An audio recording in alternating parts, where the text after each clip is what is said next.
뉴욕 증시 마감 코멘트 영상 보고 오셨습니다. 밤사이 나온 해외 뉴스 확인해보면서 전략 정비해보도록 하죠. 유한타증권 유동원 본부장과 함께합니다. 어서 오세요. 안녕하십니까. 해외 뉴스 화면을 통해 만나보겠습니다. 석유 수출국 기구와 러시아 등 비오펙 주요 산유국들의 협의체인 오펙 플러스가 다음 달부터 하루 64만 8천 배를 증산하기로 합의했습니다. 이번에 합의한 증산량은 전달 증산량보다 50%가량 많은 양입니다. 고용조사업체 ADP에 따르면 지난달 미국의 민간 부문 고용은 전월보다 12만 8천 명 증가에 그쳤습니다. 이는 코로나로 대량 해고 사태가 발생했던 지난 2020년 4월 이후 가장 낮은 수준으로 시장이 예상했던 29만 9천 명을 크게 밑돌았습니다. 미국은행 뱅크 오브 아메리카가 반도체 기업 엔비디아를 최선호주로 꼽으며 목표 주가로는 $270를 제시했습니다. BOA는 엔비디아 주가가 기업 가치에 비해 과도하게 떨어졌다는 의견을 냈습니다. 2022년 세계 스마트폰 예상 출하량이 전년 대비 3.5% 감소할 것이라는 전망입니다. 시장 조사업체 IDC는 중국 봉쇄가 글로벌 수요와 공급에 동시에 악영향을 끼쳤다고 설명했습니다. 네, 고용지표 이야기부터 해보겠습니다. 금요일 노동부가 발표를 하는 고용보고서가 나오기 전에 오늘은 민간 부문의 고용을 파악할 수 있는 지표가 먼저 발표가 됐는데요. 5월 민간 부문 고용이 훨씬 예상치를 밑돌았어요. 팬데믹 때 이후로 가장 적게 늘어났다는데 그런데도 시장은 강했거든요. 어떻게 좀 파악하고 계십니까? 네. 자, 말씀하신 대로 지금 민간 고용 숫자가 그렇게 좋지 않게 나왔는데도 불구하고 오히려 시장은 올라가는 모습이죠. 어떻게 보면 인플레이션 미치는 영향이 좀 덜하다 이렇게 판단했다라고 생각이 듭니다. 우선 숫자를 놓고 말씀을 드리면 민간 기업이 지난 5월 달에 12만 8천 명의 근로자를 고용을 했습니다. 이는 2020년에 이 대량 실직 사태가 일어나고 나서 계속적으로 더해지는 숫자들 중에서 예측치보다 훨씬 낮고 과거에 가장 적은 수치다라고 얘기를 하고 있습니다. 예측치가 거의 30만 명이었으니까 절반도 안 되는 숫자가 발표가 됐습니다. 서비스 부분은 교육 및 건강이 4만 6천, 그리고 또 전문 비즈니스가 2만 3천 이렇게 주도를 하면서 총 10만 4천 명의 일자리를 추가한 반면에 이 정보 부분에서는 오히려 2천 명 정도 줄어드는 모습을 나타냈습니다. 또 상품 생산 산업 중에서는 이 제조업이 2만 2천 명, 그리고 천연자원 광업이 5천 명으로 인해서 약 2만 4천 명의 일자리를 추가하고 있고요. 반면에 건설 부분 요즘에 얘기 자꾸 나오고 있는데 이 부분이 안 좋다고 얘기하고 있는데 약 2천 명 정도 감소하는 모습 보여주고 있습니다.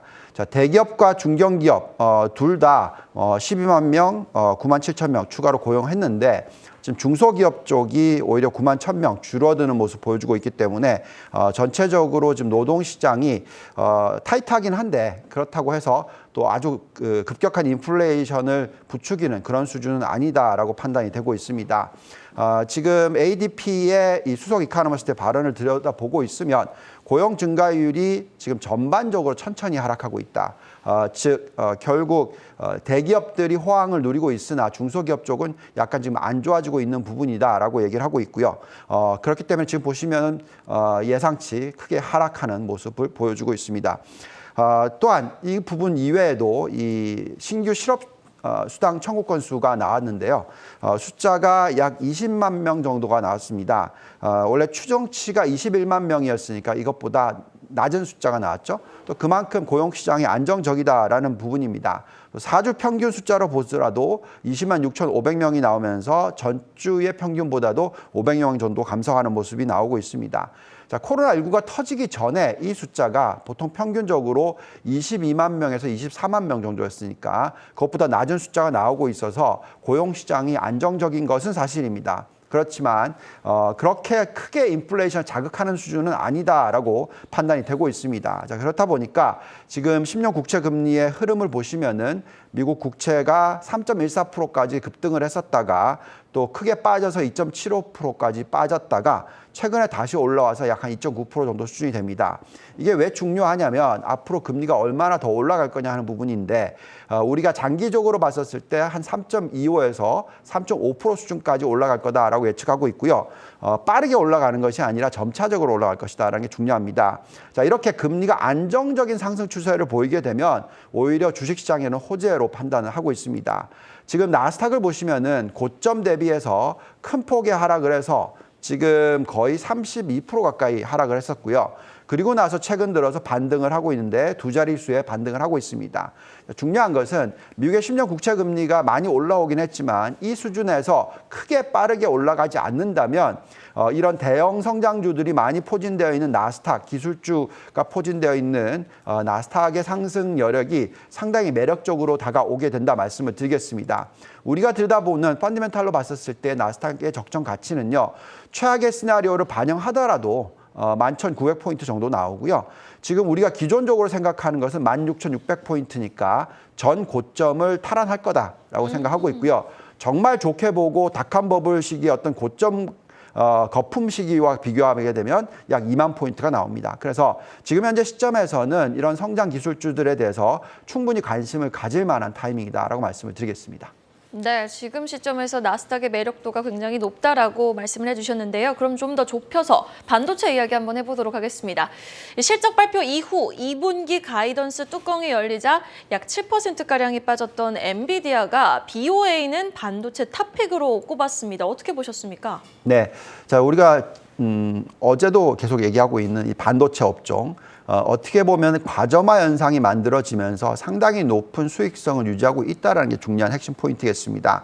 성장주 중에서 실적이 뒷받침되는 성장주, 즉 반도체 업종이 되겠고요. 이 안에서 지금 엔비디아에 대한 얘기가 나옵니다. 근데 엔비디아는 충분히 안정적인 것 플러스 앞으로 3년 내지 5년 미래를 들여다봤었을 때 굉장히 높은 성장성을 보여줄 수가 있다는 부분이 핵심이 되겠습니다. 말씀하신 대로 BOA가 반도체 기업 엔비디아를 최우선주, 톱픽으로 지금 꼽았는데요. 그 내용을 들여다보면 기업 가치에 비해서 과도하게 떨어졌다. 상당히 많이 빠졌습니다. 주가가 거의 37.71% 고점 대비해서 하락을 하기도 했었기 때문에 정말 많이 빠졌고요. 지금 반도체 기업들이 경기 침체 우려 때문에 주가가 하락을 하고 있는 것은 사실이지만 현재 시점에서 잉여 현금 흐름이라고 하죠. 프리 캐시플로우라고 얘기합니다. 이 부분이 지금 최대 23% 수준이 나오고 있어서 S&P 500 평균의 2배 수준이다. 네. 그만큼 돈을 잘 벌고 있다라는 게 중요하겠습니다. 엔비디아의 주가는 오늘 새벽에 마감된 뉴욕 시장에서 자그마치 6.94%나 급등을 하는 모습을 보여주고 있습니다. 자, 우리가 들여다보는 개인적인 의견도 엔비디아에 대해서 좋게 보고 있습니다. 지금 현재의 밸류에이션과 잔존가치 모델상의 매력도를 들여다보면은요, PER이 34배, PBR이 12배, 자그마치 ROE가 51%나 나오고 있고요. 적정 가치는 지금 가격 대비해서 약 35%, 260달러로 보고 있고요. BOA가 270달러 정도 보고 있으니까 비슷하게 본다라고 말씀을 드립니다. 그렇지만 우리는 엔비디아보다도 다른 반도체 주가들을 보면서 얘기를 하고 있는데요. 엔비디아는 지금 큰 폭의 하락 이후에 반등을 하고 있지만 다른 종목들도 반등하는 폭이 상당히 높은 종목들이 있고 매력이 있는 종목들이 있습니다. 이렇게 5개를 뽑아봤는데요. 퀄컴, AMD, 램 리서치, 마이크론 테크놀로지, KLA 코퍼레이션 대부분 상승 여력이 상당히 높게 나옵니다. 엔비디아보다 훨씬 좋아 보이고요. 우리는 반도체 업종에 있어서 이런 종목을 골라내는 것이 중요하다는 말씀을 드리고 있습니다. 네, 알겠습니다. 언제나 좀 퀄컴이 상승 여력이 가장 높게 좀 집계가 된다는 부분까지 확인해 봤고요. 이어서 전략 들어보도록 하겠습니다. 금요일 또 노동부가 고용 보고서를 발표를 하고 QT가 6월 1일부터 시작이 됐습니다. 전략 좀 어떻게 가져갈까요? 네. 자, 우리가 계속 말씀드리고 있지만 미국 증시의 조정은 중간 조정이었다라고 말씀을 드리고요. 이 이후에는 향후 1년 동안의 전 고점을 탈환하는 구간이 나올 수 있는 거기에 맞춘 투자 전략이 적절하다 얘기를 하고 있습니다. 그만큼 지금 주가의 흐름을 보시면 개별 종목들이 살아있고요. 그렇기 때문에 실적이 가장 중요하다는 말씀을 계속 드립니다. 경기 침체가 언젠가는 옵니다. 그렇지만 적어도 앞으로 1년 반, 2년 동안은 오지 않는 숫자들이 지금 나오고 있다라고 말씀을 드리겠고 오히려 골디락스 구간이 만들어질 수도 있다라고 얘기합니다. 지금 글로벌 투자 포트폴리오를 지금 현재 여기 보시면은 잘 분산해서 들여다보고 있고요. 여기서 종목 선별이 가장 중요하다. 우리가 계속 얘기하는 게 알파 전략이라고 얘기하고 있죠. 종목 선별을 잘 하시면 앞으로 1년 동안 좋은 수익 내지 않을까 기대해 봅니다.